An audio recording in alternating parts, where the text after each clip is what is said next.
दोस्तों आज हम एक्सप्लेन करने वाले हैं सैवेज चिल्ड्रंस डे के एपिसोड नंबर 7, 8 और 9 की कहानी को। हमने इसके प्रीवियस सारे एपिसोड एक्सप्लेन कर दिए हैं और उनकी प्लेलिस्ट का लिंक डिस्क्रिप्शन और आई बटन में मौजूद है। आप वहां जाकर पहले सारे प्रीवियस एपिसोड देखना मत भूलना। अब हम चलते हैं हमारी कहानी की तरफ। कहानी वहीं से शुरू होती है जहाँ पे एपिसोड 6 खत्म हुआ था। चूसान को पता था कि लुई ई जाग रहा है, उसी वजह से वो लुई ई से मिलने के लिए आ जाता है। लुई ई बताता है कि मैं तो बस अभी शहर से बाहर जा ही रहा था, बताओ तुमने मुझे क्यों बुलाया है। वो कहता है कि मैंने तुम्हें किस किया था, क्या तुम उस वक्त जाग रहे थे। लुई ई को इस बात पर खांसी आ जाती है। चूसान लुई से माफ़ी मांग लेता है और लुई को कहता है कि मेरा ये इरादा नहीं था, मैं तुम्हारा फ़ायदा उठाना नहीं चाहता था। पहले मैं छोटा हुआ करता था, लेकिन जैसे मैं धीरे धीरे बड़ा हुआ हूँ मुझे एहसास होने लगा है कि मैं बाकी लोगों से अलग हूँ। जब मैंने डॉक्टर से बात करी तो उसने मुझे कहा कि टेस्टोस्टेरोन के 2-4 इंजेक्शन लगवाने पड़ेंगे। इसी वजह से मैं डर गया और ये बात मेरे पिताजी को भी नहीं पता। लेकिन लुई ई उसकी इन बातों को समझ जाता है। लुई ई कहता है कि तुम चिंता मत करो, मैं तुम्हारे साथ हूँ। तुम्हें मर्द बनाने के लिए मुझे जो भी कुछ करना पड़ेगा मैं करूँगा। और चूसान जब रो रहा था तब वो उसे शांत कर देता है। तब लुई ई चूसान की मुक्केबाजी की प्रैक्टिस करवाता है, उसे मजबूत करने की कोशिश करता है और कहता है कि जितना ज़ोर से हो सके मेरे ऊपर वार करने की कोशिश करो। लेकिन चूसान यहाँ पे लुई ई को पकड़कर मेज़ की तरफ ले जाता है, जिससे ये दोनों एक दूसरे के थोड़े से करीब आ जाते हैं। लुई ई को पता चलने लगता है कि इस चीज़ से तो ये मेरे ही करीब जाने की कोशिश कर रहा है, इसीलिए चलो कोई दूसरा गेम खेलते हैं। इसीलिए वो उसे सीढ़ियों के पास में लेके आता है और कहता है कि एक सीढ़ी छोड़कर दूसरी सीढ़ी पर जंप लगाने की कोशिश करो, इससे तुम्हारी हड्डियां बहुत मजबूत हो जाएंगी। और लुई ई खुद करके भी दिखाता है कि तुम्हें ये काम करना कैसे है। साथ ही साथ ये दोनों छत पर आ जाते हैं और वहाँ पर भी भारी भरकम सामान को उठाते हैं। इस चीज़ से चूसान थक जाता है और वो पानी की बोतल लेकर कुछ पानी पीता है, कुछ अपने ऊपर डाल देता है। इससे वो थोड़ा रोमांटिक सा लगने लगता है, लेकिन लुई उसे इग्नोर करता है।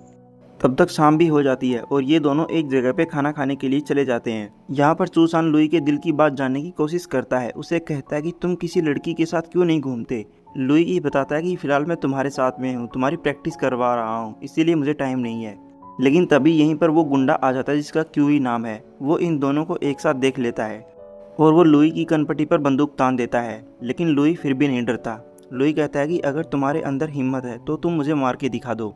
लेकिन ये जो क्यूई नाम का गुंडा है, इसके अंदर इतनी हिम्मत नहीं होती कि ये लुई को गोली मार सके। तब लुई अपने इस दोस्त को लेता है और यहाँ से चला जाता है। क्यूई और उसके लोग बस खड़े खड़े देखते रहते हैं। लेकिन इसी जगह पर एक इंस्पेक्टर अपनी गाड़ी में बैठकर इन दोनों गिरोह के ऊपर नजर रख रहा था, लेकिन उसके पास में कोई पुख्ता सबूत नहीं है कि ये दोनों गिरोह काले धंधे कर रहे हैं। उसे बस इतना पता है कि इन गिरोह के बीच में पैसे का बहुत बड़ी मात्रा में लेन देन होता है। और जियाओ की हॉल के अंदर जो लुई ई है वो फिल्म बनाने की आड़ में कुछ और ही काम करता रहता है। इसीलिए जिया हुआ को ये पता चलता है कि मुझे कुछ करने के लिए पुरानी फाइल्स को खोलकर देखना होगा, ताकि इन लोगों को मैं जेल के अंदर डाल सकूं। तब तक लिऊ ई और चूसान ये दोनों भी घर तक पहुंच जाते हैं।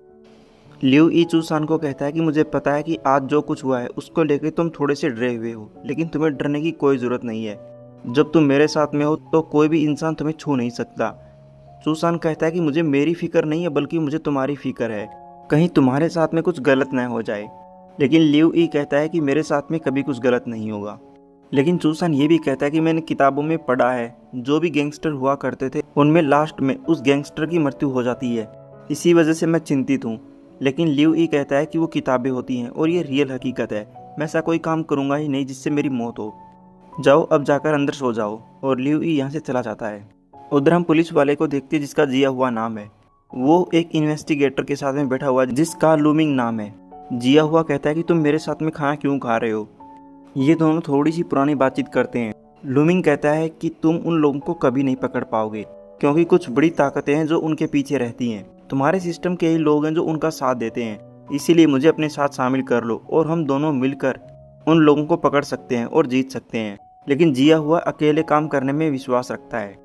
तब ये लूमिंग नाम का आदमी यहाँ से चला जाता है और जिया हुआ पुलिस वाला वो गाड़ी में बैठकर कुछ ना कुछ सोचने लग जाता है। उसके पास में एक छोटा सा नेकलेस भी है जो उसी के दोस्त पुलिस वाले का था। वो भी कुछ गुंडों को पकड़ने के चक्कर में मारा गया था। लेकिन जिया हुआ उस पुलिस वाले को आज भी बहुत याद करता है, क्योंकि वो दोनों बेस्ट फ्रेंड से भी आगे बढ़ चुके थे। उधर हम लिऊ ई को देखते हैं, वो एक जगह पे बैठा हुआ है, उसके हाथ में बंदूक है। वो ये बंदूक किसी को गिफ्ट देना चाहता है। जियो माँ और डोंगडोंग वो दोनों उसके पास में हैं। उससे पूछते हैं कि तुम ये बंदूक किसे दोगे। वो बताता है कि ये बंदूक चूसान के लिए है। वो दोनों चौंक जाते हैं। वो कहते हैं कि वो तो केवल स्टूडेंट है, इससे अच्छा तो ये बंदूक तुम मुझे गिफ्ट कर दो। लेकिन लिऊ ई कहता है कि नहीं, उसे भी अपनी सेफ्टी करनी पड़ती है। इससे डोंग डोंग और जियो माँ इन दोनों को पता चल जाता है कि आजकल हमारा लिऊ ई उस लड़के के बार बार चक्कर काट रहा है। तब तक चूसान को देखते हैं जो अपनी कंपनी में काम कर रहा था, लेकिन उनकी कंपनी के अंदर लूमिंग आ जाता है जो कि एक इन्वेस्टिगेटर है। लेकिन उसने अपना नाम बदला है और वो यहाँ कहता है कि मैं जॉब करने आया हूँ और मैं काफ़ी चीज़ों से परिचित नहीं हूँ। इसीलिए वो चूसान को कहता है कि तुम मुझे कंपनी के बारे में हर एक डिटेल बताओगे क्योंकि मैं तुम्हारा सीनियर हूँ। तो चूसान कहता है कि ठीक है, मैं आपकी हेल्प कर दूंगा। देर शाम को हम हमारे लिऊ ई को देखते हैं जो चूसान के ऑफिस के नीचे खड़ा होकर चूसान का ही इंतजार कर रहा है। लेकिन आज चूसान बहुत ज़्यादा लेट हो चुका है, वो अब तक नहीं आया है। इसी वजह से वो चूसान को कॉल भी करता है। चूसान कहता है कि मैं अभी काम कर रहा हूँ और मुझे टाइम लगेगा, और चूसान इतना बोल के कॉल को काट देता है। हमें पता चलता है कि चूसान अभी भी लूमिंग के साथ में काम कर रहा है। लूमिंग कहता है कि शायद तुम्हारी गर्लफ्रेंड होगी, लेकिन चूसान कहता है कि मेरी गर्लफ्रेंड नहीं है, बल्कि ये मेरा दोस्त है, लेकिन दिल का बहुत अच्छा है। लेकिन नीचे लिऊ ई खड़ा है, उसे टेंशन होने लगती है। उसे पता चल जाता है कि कुछ ना कुछ गड़बड़ जरूर है। उसी वजह से वो खुद ही ऑफिस के अंदर चला जाता है, जहाँ जाकर देखता है कि मेरा लिऊ ई किसी अनजान लड़के के साथ में खड़ा है, उससे चिपक कर खड़ा है। ये चीज़ लिऊ ई को बिल्कुल भी पसंद नहीं आती, इसीलिए लिऊ ई जाते ही लूमिंग के मुंह पे मुक्का मार देता है। चूसान कहता है कि ये मेरा सीनियर है, लेकिन लिऊ ई को इससे कोई फर्क नहीं पड़ता। वो कहता है कि ये तुम्हारे करीब आने की कोशिश कर रहा था और इस चीज़ को मैं देख नहीं सकता। लिऊ ई चूसान को पकड़कर जल्दी से अपने जियाओ की हॉल में ले आता है और वहाँ से ज़ोर ज़ोर से कहने लग जाता है, धमकाने लग जाता है कि तुम्हारी हिम्मत कैसे हुई तुम्हें उसके करीब जाने की। क्या तुम गे हो? अगर तुम गे नहीं हो तो चलो मैं तुम्हारे लिए एक लड़की लेके आता हूँ, तुम उसके साथ में रात बिता लेना। लिऊ ई कहता है कि क्या तुम्हें मुझसे डर नहीं लगता? मैं यहाँ का गुंडा हूँ और ये पूरा हॉल मेरा है। चूसान कहता है कि तुम उस तरह के व्यक्ति नहीं हो, यानी कि तुम अच्छे स्वभाव के इंसान हो। तब वो कहता है कि जल्दी से मेई नाम की लड़की को लेके आओ। तब मेई भी यहाँ लिऊ के पास में आ जाती है। लिऊ कहता है चूसान को कि मैं इस लड़की के साथ में काफ़ी सारी रातें बिता चुका हूँ, अब से ये लड़की तुम्हारी है। अगर तुम इसके साथ में नहीं सोए या तुमने रात नहीं बिताई तो मैं इस लड़की को नंगा करके कुत्तों के सामने डाल दूंगा। लेकिन चूसान अभी भी टस से मस नहीं हो रहा था, इसीलिए वो अपने 2-4 लोगों को बुलाता है और कहता है कि इस लड़की को पीटो। तो दिखावटी तौर पर वो लोग उस लड़की को पीटने लग जाते हैं और वो लड़की चिल्लाने लग जाती है कि चूसान मुझे बचा लो, वरना ये लोग मुझे तुम्हारी वजह से मार देंगे। तब चूसान के मन में दया आती है। वो कहता है कि ठीक है, जैसा मुझे लिऊ ई कहेगा मैं वैसा काम करने को तैयार हूँ। तब लिऊ ई कहता है कि ठीक है, इस लड़की को ले जाओ और इसके साथ में रात बिताना। तब चूसान इस लड़की का हाथ पकड़कर यहाँ से ले जाता है, लेकिन लिऊ ई को भी ये बात पता चल जाती है कि उसने मेई का हाथ पकड़ा है। इससे बेचारे को जलन होने लगती है और लिऊ ई अंदर आकर गुस्से में प्रैक्टिस करने लगता है। डोंग डोंग उसके पास में आती है। वो कहती है कि क्या हुआ, तुम्हारा दोस्त तो उसका हाथ पकड़ के चला गया और अब तुम यहाँ पे इन चीज़ों के ऊपर गुस्सा निकालते हो, क्या तुम उसे पसंद करते हो? लेकिन लिऊ ई कहता है कि ऐसा कुछ भी नहीं है, मैं भला उसे क्यों पसंद करूँगा, मैं तो उसे मर्द बनाना चाहता था, उसी वजह से मैंने उसे लड़की के साथ में भेजा है। अगले दिन चूसान वापस से डोंग डोंग के पास में आ जाता है। वो कहती है कि मेई नाम की लड़की तुम्हारा इंतज़ार कर रही है, तुम उसके साथ में चले जाओ। साथ ही वो ये भी कहती है कि लिऊ से टक्कर लेने वाले केवल तुम पहले इंसान हो, वरना किसी में इतनी हिम्मत नहीं है कि वो लिऊ ई की चीज़ों को हाथ लगा सके, यानी कि उसकी लड़कियों को या उसके सामान को। आगे वो ये भी बताती है कि वो अभी हॉस्पिटल में है, तुम्हें अगर मिलना है तो तुम उसके पास में चले जाओ। चूसान जाने लगता है तो वो पूछती है कि क्या तुम उसके लिए सच में सीरियस हो? तो वो हाँ का जवाब देता है। तो वो उसे कहती है कि मेई नाम की वो लड़की तुम्हारे लिए तुरुप का इक्का साबित हो सकती है, तुम बस उसके सामने मेई का जिक्र कर देना, इससे उसे जेलस फील हो जाएगी और तुम्हारा काम आसान हो जाएगा। और ये सारी बातें वो उसके कान में बोल रही थी। चूसान कहता है कि तुम मेरी मदद क्यों करना चाहती हो? वो कहती है कि मैं तुम्हारी मदद नहीं कर रही, बल्कि मैं लिऊ ई की मदद कर रही हूँ। अपने बॉस और अपनी बहन के खो जाने के बाद उसके पास में कुछ भी नहीं बचा, वो पछतावे में जी रहा है। केवल तुम ही ऐसे इंसान हो जो उसे संभाल के रखते हो, इसलिए मैं चाहती हूँ कि तुम दोनों एक हो जाओ। तब वो यहाँ से सीधा हॉस्पिटल में चला जाता है, जहाँ पे लिऊ ई बेड पे था। लिऊ ई को ज़्यादा कुछ नहीं हुआ था, वो बस बहाने बना रहा था और चूसान उसके पास में आकर उसे संभाल लेता है। कहता है कि मैं तुम्हारे लिए खाना लेके आया हूँ, और वो यहाँ पे उसके लिए खाना भी लगा देता है। और जैसा कि डोंग डोंग ने चूसान को कहा था कि तुम उसके सामने मेई का जिक्र कर देना, चूसान मेई का जिक्र करता है और कहता है कि मेई तो सच में बहुत अच्छी है, मुझे वो पसंद आने लगी है। इससे लिऊ ई को जलन महसूस होने लगती है। वो कहता है कि तुम मेरे सामने ऐसी बातें क्यों कर रहे हो, मुझे मेई से और तुमसे क्या लेना देना। लेकिन इतना ही नहीं, चूसान ये भी कहता है कि देखो मैंने अपने हाथ पे एक टैटू भी बनवा लिया है मेई के नाम का, इससे तो लियू को बहुत ज़्यादा जलन होने लगती है। वो कहता है कि तुम्हारी इतनी हिम्मत हुई कैसे, तुमने ये टैटू क्यों बनवाया। चूसान ये भी कहता है कि मैं उसके साथ में मूवी देखने जा रहा हूँ, क्या तुम भी हमारे साथ में आओगे। लेकिन लियू ई मना कर देता है। चूसान कहता है कि हमारे घर पर एक फंक्शन होने वाला है नए साल का, और मेरी फैमिली वाले सेलिब्रेट करने वाले हैं, इसलिए मैं चाहता हूँ कि तुम मेरे साथ में आओ। लेकिन लियू ई कहता है कि नहीं, मैं तो मेरा नया साल जियाओकी हॉल में मनाऊंगा, मैं तुम्हारे साथ नहीं जा सकता। लेकिन चूसान फिर भी उसे अपने घर पे ले आता है। ये फैमिली वाले थोड़ा बहुत इंजॉय करते हैं, लेकिन लियू ई यहाँ पे बहुत ज़्यादा ड्रिंक कर लेता है। चूसान का पिता कहता है कि मैं मेरे बेटे की अभी कुछ दिन में शादी करने वाला हूँ, मुझे लगता है कि इसने एक लड़की पसंद कर रखी है। इससे बेचारे लियू ई को और भी जलन महसूस होती है। वो उठ के छत पे जाने लग जाता है और वहाँ पर जाकर वो सिगरेट पीने लगता है। चूसान उसके पीछे पीछे आता है और वहाँ पर आते ही लियू ई कहता है कि मैं वापस नीचे जा रहा हूँ, लेकिन चूसान उसे जाने नहीं देता। अपने हाथ उसके आगे लगा देता है और उसके बेहद करीब आ जाता है। लियू ई बेचारा घबरा जाता है। चूसान कहता है कि थोड़ी देर में यहाँ पे आतिशबाजी होने वाली है, हम वो देखेंगे, चलो छत पर चलते हैं। इसीलिए लियू ई छत पे आ जाता है। यहाँ पर ये दोनों आतिशबाजी को देखने लग जाते हैं। तब चूसान भी यहाँ अपनी छत पर खुद की आतिशबाजी करता है, यानी पटाखे फोड़ता है। लियू ई तब उसे कहने लगता है कि जो मेई नाम की लड़की है उसका ऑलरेडी एक बॉयफ्रेंड है, मतलब उसे जेलस फील तो हो रही है। आगे वो ये भी कहता है चूसान को कि तुम्हें चिंता करने की ज़रूरत नहीं है, मैं तुम्हारे लिए एक नई लड़की ढूंढ लूँगा। तब ये दोनों एक साथ इस नए साल को सेलिब्रेट करने लग जाते हैं और पटाखे जलाने लगते हैं। उधर हम जिया हुआ पुलिस वाले को देखते हैं जो पुलिस स्टेशन के अंदर मौजूद है। उसके पास में उसका कलीग है जो उसे बताता है कि पहले एक ओल्ड शॉपकीपर नाम से आदमी हुआ करता था, और जब भी लोगों के बीच में और गैंग्स के बीच में लड़ाई झगड़े हुआ करते थे तब वो उनको शांत करवाने का काम किया करता था। लेकिन आज तक उस ओल्ड शॉपकीपर को किसी ने नहीं देखा है। लेकिन तभी जिया हुआ का पिता यहाँ पे आ जाता है, जो अपने बेटे जिया हुआ को कहता है कि तुम पूरा दिन काम करने में बिजी रहते हो, तुम खाना खाने घर पे भी नहीं आए, और मैं तुम्हारे लिए खाना लेके आया हूँ। उसका पिता आने वाले निकायों की चुनाव की तैयारी कर रहा है और अपने बेटे से ये भी पूछता है कि क्या तुम तुम्हारे दोस्त जो इंस्पेक्टर हुआ था उसकी भी मृत्यु की जांच कर रहे हो। तो जिया हुआ कहता है कि नहीं, मैं बस रेगुलर जांच पड़ताल कर रहा हूँ। तब उसका पिता अपने बेटे के साथ में खाना खाता है और चला जाता है। उधर हम लियू ई को देखते हैं, वो अपने लोगों के साथ गाड़ी में बैठता है और यहाँ से निकल जाता है। इस चीज़ को चूसान भी नोटिस कर लेता है कि लियू ई कहीं पे जाने वाला है और वो उसका पीछा करता है। लियू ई क्यूई के पास में आता है जो कि मोटा सा गुंडा है। ये दोनों आपस में एक बार फिर से आमने सामने हो जाते हैं, लेकिन इन दोनों के बीच में समझौता करवाने के लिए एक आदमी आया हुआ है। सुलह करवाने वाला आदमी दूसरा कोई नहीं बल्कि जिया हुआ का पिता ही है। वो इन दोनों को कहता है कि तुम दोनों आपस में इस तरह झगड़ा मत किया करो, अगर तुम लोग झगड़ा करते रहे तो आने वाले चुनाव के अंदर मैं हार सकता हूँ और मुझे तुम दोनों की ज़रूरत है, इसीलिए आपस में समझौता कर लो। और वो खुद वॉशरूम में चला जाता है। चूसान वो बाहर खड़ा हुआ है, वो ये सब देख ही रहा था। तभी वहाँ पे पुलिस आ जाती है। चूसान को पता चल जाता है कि मेरा दोस्त लियू ई फंस सकता है। पुलिस अंदर जाकर देखती है तो पता चलता है कि एक आदमी की मृत्यु हो चुकी है। पुलिस पूरे एरिया को कवर कर लेती है, लेकिन हमारा चूसान वो किसी तरह अंदर जाता है और लियू ई को दूसरे रास्ते से बाहर निकालकर अपनी गाड़ी में बिठाता है और उसे यहाँ से ले जाता है। इस तरह से लियू ई की जान बच जाती है।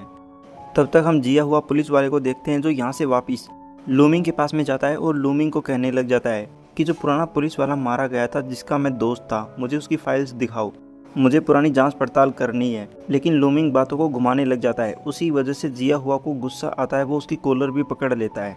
लूमिंग कहता है कि तुम इस केस में इतने ज़्यादा इन्वॉल्व क्यों हो रहे हो, जो बहुत पहले पुलिस वाला मारा गया था, क्या तुम उसके करीब थे। तब जिया हुआ को बहुत ज़्यादा गुस्सा आने लगता है। वो खुद ही चाबी उठाता है और स्टोरेज रूम में चला जाता है जहाँ पे बहुत सारी फाइल्स रखी हुई थी। और जिया हुआ लूमिंग को ये भी कहता है कि मुझे पता है कि ये दोनों केस आपस में जुड़े हुए हैं, यानी कि एक पहले पुलिस वाला मारा गया था वो वाला केस और अब एक और आदमी मारा गया है वो वाला केस ही जुड़े हुए हैं।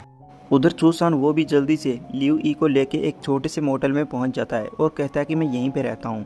वो कहता है कि तुमने तो बहुत तरक्की कर ली, लेकिन चूसान कहता है कि ये तरक्की नहीं है, गाड़ी सेकंड हैंड है और ये कमरा किराए का है। जब तक तुम ठीक नहीं हो जाते तब तक तुम यहीं पे रहो, चारों तरफ पुलिस तुम्हें ढूंढ रही है। तब वो उसकी शर्ट निकालता है और उसके घाव साफ करता है। कांच के टुकड़े उसकी चेस्ट के अंदर चले गए थे और चूसान उन कांच के टुकड़ों को निकालने का काम करता है और बाद में चूसान बैंडेज वगैरह भी लगा देता है। तभी लियू ई के पास में डोंगडोंग का कॉल आ जाता है जो कहती है कि पुलिस तुम्हें हर तरफ ढूंढ रही है, तुम हो कहाँ पे। वो कहता है कि मैं तो उसी चूसान के पास में हूँ, वो मुझे एक कमरे पे लेके आया है और फिलहाल मैं सुरक्षित हूँ। लेकिन उधर हम शहर के अंदर कुछ गुंडों को देखते हैं। वो गुंडे भी अभी लिऊ ई को ही ढूंढ रहे हैं, लेकिन लिऊ ई उन्हें कहीं पर भी नहीं मिलता। चूसान अपने ऑफिस से आने के बाद रूम पर आता है, लेकिन उस वक्त लिऊ ई जाग रहा था। जब चूसान कमरे के अंदर एंटर करता है तब लिऊ ई सोने की एक्टिंग करता है। चूसान उसे ब्लैंकेट उड़ा देता है और खुद सोफे पे बैठ जाता है। तभी लिऊ ई की आंखें खुलती हैं। लिऊ ई पूछता है कि तुम सो क्यों नहीं रहे, लेकिन यहाँ कमरे के अंदर बेड केवल एक ही है। चूसान कहता है कि मैं कहाँ सोऊं, इसलिए मैं सोफे पर ही बैठ गया। लिऊ ई कहता है कि तुम बेड पर ही आ जाओ, हम दोनों एक साथ सो जाएंगे। तब चूसान अपने कपड़े चेंज करता है और वो भी बेड पे ही सो जाता है, लेकिन ये दोनों चिपक कर सो रहे थे क्योंकि बेड पे जगह बहुत ही कम थी। लिऊ ई थोड़ा सा डरा हुआ है, उसे ऐसा लग रहा है कि कहीं चूसान मेरे साथ में कुछ गलत ना कर दे। जब लिऊ ई सो जाता है तब चूसान उसकी आंखों में देखने लग जाता है। सुबह ये दोनों उठते हैं। चूसान लिऊ ई को कहता है कि तुम्हें बहुत सारी चोट लगी हुई है। लिऊ ई कहता है कि ये तो मेरा रोज का ही काम है और ये चोट बड़ी नहीं है, मैंने तो इससे बड़े बड़े दुख भी सहन करे हैं। तब चूसान उसके घाव को छूने लगता है और मौसम एक बार फिर से रोमांटिक हो जाता है और चूसान सारे पुराने मोमेंट्स को याद करने लग जाता है। जो मोमेंट्स उसने लिऊ ई के साथ में गुजारे थे, जिनमें जाने अनजाने में उसने लिऊ ई को किस भी किया था, वो हर एक चीज़ को याद करता है और तभी वो हिम्मत करके लिऊ ई को किस कर लेता है। लेकिन थोड़ी ही देर बाद लिऊ ई चूसान से खुद को दूर कर लेता है। चूसान अब डरने लगता है, उस वजह से वो यहाँ से भाग जाता है। अब यहाँ पे लिऊ ई बिल्कुल अकेला है, लेकिन आज वो बहुत ज़्यादा खुश नज़र आ रहा है। वो कमरे के अंदर नाचने झूमने लग जाता है। लेकिन शाम होते होते उसके पास में क्यूई नाम के उस गुंडे का कॉल भी आ जाता है। क्यूई कहने लग जाता है कि मैंने आज एक बहुत ही खूबसूरत लड़के को पकड़ लिया है, लेकिन वो लड़का तुम्हें पहचानने से इनकार कर रहा है, लेकिन मुझे पता है कि वो तुमसे संबंधित है। और हमें पता चलता है कि क्यूई नाम के इस गुंडे ने चूसान को पकड़ लिया है। एक बात तो कन्फर्म होती है, जिससे आप सबसे ज़्यादा प्यार करते हो एक दिन वो आपकी कमजोरी बन जाता है। क्यूई के गुंडे चूसान को पीटते हैं। चूसान चिल्लाने लग जाता है और लिऊ ई फोन पर ये सब कुछ सुन रहा था, लेकिन लास्ट में लिऊ ई बोल देता है कि मैं इस आदमी को नहीं जानता, भले ही तुम इस आदमी को मार दो, और वो कॉल को काट देता है। क्यूई ई नाम का ये गुंडा सोच में पड़ जाता है कि ऐसा कैसे हो सकता है। लूमिंग ने मुझे इसी आदमी की जानकारी दी थी, उसी वजह से मैंने इस आदमी को उठाया है, यानी चूसान को। इस वजह से क्यूई बार बार लिऊ ई को कॉल करने की कोशिश करता है, लेकिन लिऊ ई अब उसके कॉल को उठाता ही नहीं। तो ये क्यूई नाम का गुंडा कहता है कि जल्दी से इस आदमी को पीटते रहो। उधर हम जिया हुआ पुलिस वाले को देखते हैं। उसे ये पता चल जाता है कि जो क्यूई नाम का गुंडा था उसने एक अनजान लड़के को उठा लिया है और इस अनजान लड़के का नाम चूसान है, और मैंने इस लड़के को लिऊ ई के साथ में भी देखा था। लेकिन ठीक उसी वक्त लूमिंग आ जाता है और पुलिस वाला जिया हुआ समझ जाता है कि मैंने चूसान की फोटो लूमिंग की डेस्क पर भी देखी थी। इसका मतलब लूमिंग को कुछ जानकारी पता है। वो लूमिंग को गाड़ी के अंदर आने के लिए कहता है। लूमिंग गाड़ी के अंदर आते ही कहता है कि आज रात को एक बहुत बड़ा युद्ध होने वाला है। क्यूई नाम का गुंडा और लिऊ ई नाम का गुंडा, इन दोनों के बीच में लड़ाई होगी और तुम वहाँ पे चले जाओ, उन दोनों गैंग्स वालों को पकड़ लो, इससे तुम्हें क्रेडिट मिल जाएगा और तुम्हारा प्रमोशन हो जाएगा। ये सब मैंने ही प्लान किया है, क्योंकि क्यूई को चूसान की जानकारी मैंने ही दी थी, क्योंकि चूसान और लिऊ ई ये दोनों एक दूसरे से प्यार करते हैं। लेकिन इस चीज़ से पुलिस वाला जिया हुआ गुस्से में आ जाता है। वो कहता है कि तुमने एक निर्दोष इंसान की ज़िंदगी खतरे में डाल दी, तुम ऐसा कैसे कर सकते हो, मेरी गाड़ी के अंदर से दफ़ा हो जाओ। और वो लूमिंग को अपनी गाड़ी से बाहर निकाल देता है और सोचने लग जाता है कि अब मुझे ही कुछ करना होगा। उधर हम लिऊ ई को देखते हैं जो अपने कमरे में है। जियोमा और डोंगडोंग उसके पास में आते हैं। वो उन दोनों को कहता है कि मैं चूसान को बचाने के लिए जाऊंगा, लेकिन वो दोनों कहते हैं कि ऐसी गलती मत करना, ये शायद पुलिस ने जाल बिछा रखा है तुम्हें पकड़ने के लिए। लेकिन लिऊ ई चूसान को इस तरह खतरे में नहीं डाल सकता। उस वजह से वो यहाँ से चला जाता है और एक जगह पहुँच जाता है जहाँ पे उसे जानकारी मिली है कि चूसान यहाँ पे हो सकता है। काफ़ी सारे गुंडे उसके सामने आते हैं, लेकिन वो एक एक करके सारे गुंडों को मारता जाता है और फाइनली उस जगह पे आ जाता है जहाँ पे चूसान को बांधा गया है। लेकिन जैसे ही वो चूसान को देखता है उसे पता चलता है कि ये चूसान नहीं है, ये तो कोई और ही लड़का है। इसका मतलब मुझे बेवकूफ़ बनाया गया है। इसीलिए वो जल्दी से क्यूई के पास में कॉल करता है और क्यूई को बोलता है कि बताओ मेरा दोस्त कहाँ पे है। क्यूई उसे एड्रेस दे देता है कि यहाँ पे आ जाओ और अपने दोस्त को बचा लो। लेकिन इन दोनों के बीच में एक डील भी होती है कि जो तुम्हारा जिया ओकी होल है वो सारा क्यूई के पास में हो जाएगा। तो लिऊ इस शर्त के लिए भी तैयार हो जाता है और लिऊ अपने लोगों के साथ में यहाँ से एक जगह चला जाता है और एक बहुत बड़ी बिल्डिंग को छान मारने लगता है। उसके लोग भी यहीं पे थे, सारे के सारे चूसान को ही ढूंढने में लगे हुए हैं, लेकिन बेचारे को चूसान कहीं पर भी नहीं मिलता। उसी वजह से वो हताश हो जाता है। लेकिन तभी अचानक से उसे कुछ आवाज़ सुनाई देने लग जाती है। वो यहाँ से भागता हुआ एक कमरे में चला जाता है जहाँ पे चूसान माइक पर कुछ बोल रहा था और उसके दोनों तरफ बहुत सारे लोग थे जो पैसे उसके ऊपर उड़ा रहे थे। और चूसान उन लोगों को ये कह रहा था कि मैं तुम लोगों को पैसा कैसे कमाया जाता है इसके बारे में बहुत सारी जानकारी देने वाला हूँ। तब लिऊ ई भागकर चूसान के पास जाता है और चूसान को किस कर लेता है, यानी आज उसने भी अपने प्यार का इजहार कर दिया है। और ये दोनों काफ़ी देर तक एक दूसरे से किस करते रहते हैं। लेकिन तभी वहाँ पर जिया हुआ पुलिस वाला अपने लोगों के साथ यानी पुलिस के साथ में आ जाता है और वो यहाँ पर आते ही लिऊ ई को पकड़ लेता है। चूसान कहता है कि इसमें इसकी कोई गलती नहीं है। तो जिया हुआ पुलिस वाला चूसान को कहता है कि ये तो कोर्ट में ही पता चलेगा, अगर वो निर्दोष होगा तो उसे छोड़ दिया जाएगा। इस तरह से लिऊ ई को पुलिस वाले पकड़कर ले जाते हैं। चूसान को भी हॉस्पिटल में ले जाया जाता है, लेकिन तभी उसके पास में जिया हुआ पुलिस वाला आता है जो बताता है कि तुम पूरी तरह से ठीक हो जाओगे और अपनी ज़िंदगी को आराम से जी सकते हो। लेकिन तभी उसके पास में लूमिंग का कॉल आ जाता है। जिया हुआ पुलिस वाला कहता है कि तुम्हारी हिम्मत कैसे हुई मेरे पास में कॉल करने की। लूमिंग कहता है कि तुमने एक तीर से तीन शिकार कर लिए हैं। एक तो तुमने तुम्हारे दोस्त जो कि पुलिस में ही काम किया करता था उसकी मृत्यु हुई थी, उसकी गुत्थी को सुलझा लोगे। दूसरा, तुमने इन गैंग्स की लड़ाई बंद करवा दी। और तीसरा, हम दोनों एक दूसरे के करीब आ सकते हैं। लिऊ ई को इस चीज़ से गुस्सा आ जाता है। उसे पता चल जाता है कि लूमिंग यहीं पर खड़ा खड़ा मुझसे बातचीत कर रहा है छुपकर। इसीलिए वो लूमिंग के पास में जाता है, उसके मुंह पे मुक्का मारता है और कहता है कि मुझे कुछ भी नहीं चाहिए, मैंने तुमसे कितनी बार कहा है। लूमिंग कहता है कि आज से 5 साल पहले जो जियाकी नाम का पुलिस वाला मारा गया था, जिसकी तुम जांच कर रहे थे, जिसकी गुत्थी को तुम सुलझा नहीं पाए थे, वो मेरा भाई था। और लिऊ ई इस बात से बहुत ज़्यादा हैरान रह जाता है और लूमिंग यहाँ से चला जाता है। लूमिंग अपने कमरे में पहुंच जाता है जहाँ पे उसने पूरा सेटअप करके रखा हुआ था, यानी कि वो अपने भाई की मौत का बदला लेना चाहता था। वो गैंग्स के लोगों को जेल के अंदर डलवाना चाहता था, चाहे उसके लिए फिर गलत तरीका ही क्यों न अपनाना पड़े। लेकिन तभी उसके दरवाजे की डोरबेल बजती है। वो अपनी बंदूक निकाल लेता है और दरवाज़ा खोलता है। उसे पता चलता है कि ये तो जिया हुआ पुलिस वाला है जो मेरे दरवाजे पर आया है।